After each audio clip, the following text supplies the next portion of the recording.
Starting off with Attack on Titan and Demon Slayer, 2022 was looking to be a year with a lot of hype and amazing anime.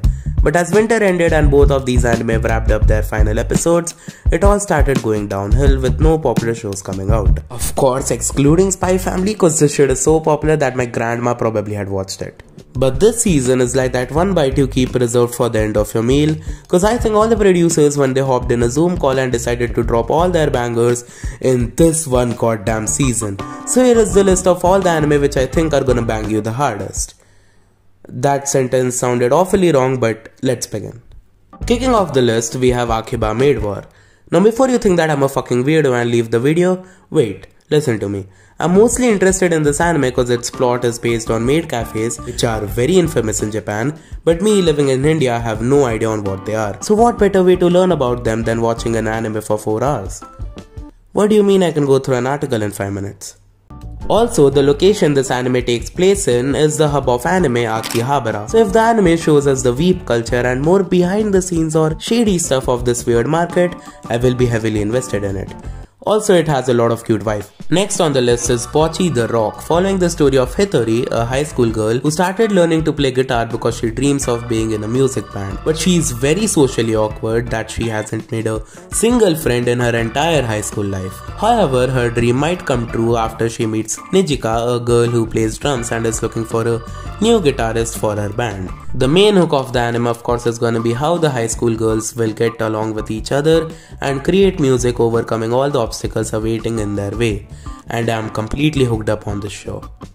Next is Spy Family Part 2.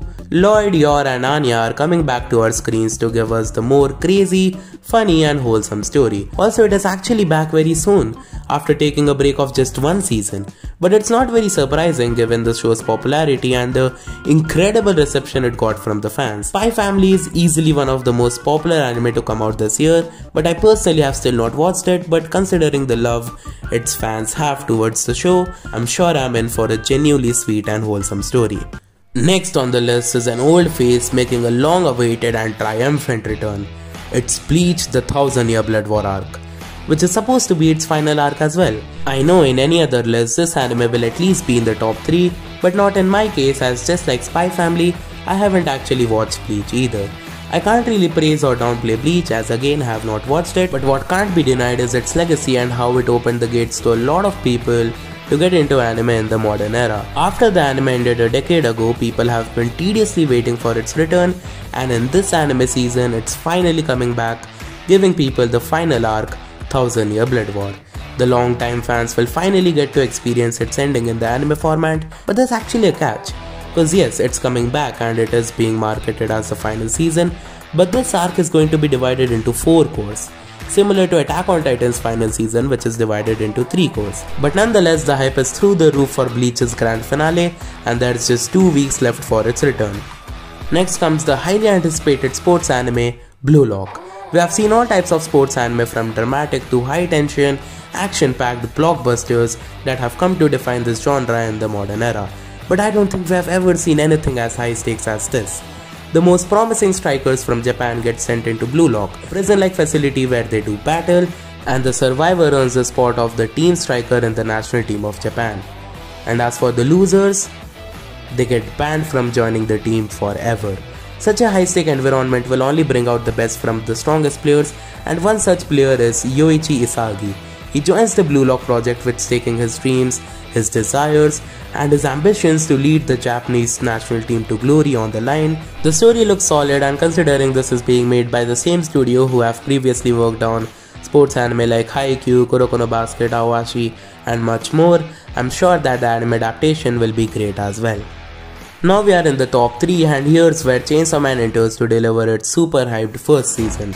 For months now, people have been hyping up Chainsaw Man non-stop. The moment the anime got announced, it was all that people could talk about, and it being animated by MAPPA gave it an even bigger boost. I have not read the manga though, as I'm patiently waiting for the anime cause I just know it will be a banger. The hype for Chainsaw Man's first season rivals the hype of Attack on Titan's final season, which tells a lot. This hype is unreal and I can't wait to see what's it all about. Next on the list is Mob Psycho 100 Season 3. What gripped me so hard with Mob Psycho is the grounded approach it takes to everything going on in its world, that it resonates really well with me.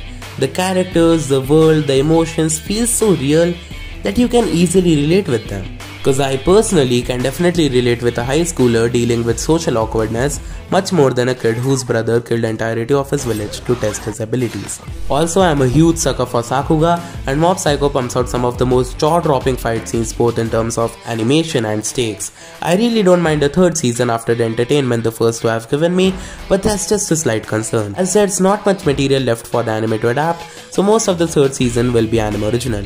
But I just hope that Studio Bones somehow pull this off and make it even better than the previous seasons, which is not impossible as the studio has always given their 100% passion and effort to this anime. The first place is where My Hero Academia enters to deliver its epic climactic showdown between the heroes and the villains. After the kinda average 5th season, a lot of people fell out of love with My Hero Academia, but honestly, if Studio Bones gives this season the treatment it deserves, oh boy, we are not ready for this. As someone who has read the manga, I can assure you that this season is balls to the wall action. The stakes are through the roof, nothing remains the same after the events that takes place in the season. Forget about the cheerful and happy hero society as everything falls apart in this arc. Horikoshi sensei was not playing around when he wrote this arc, all the previous seasons were building up to this one season. The paranormal liberation war is about to begin. And that's it. Comment down what will be the top anime you guys will be watching this season, and that's it from my side. See you guys the next time. Goodbye.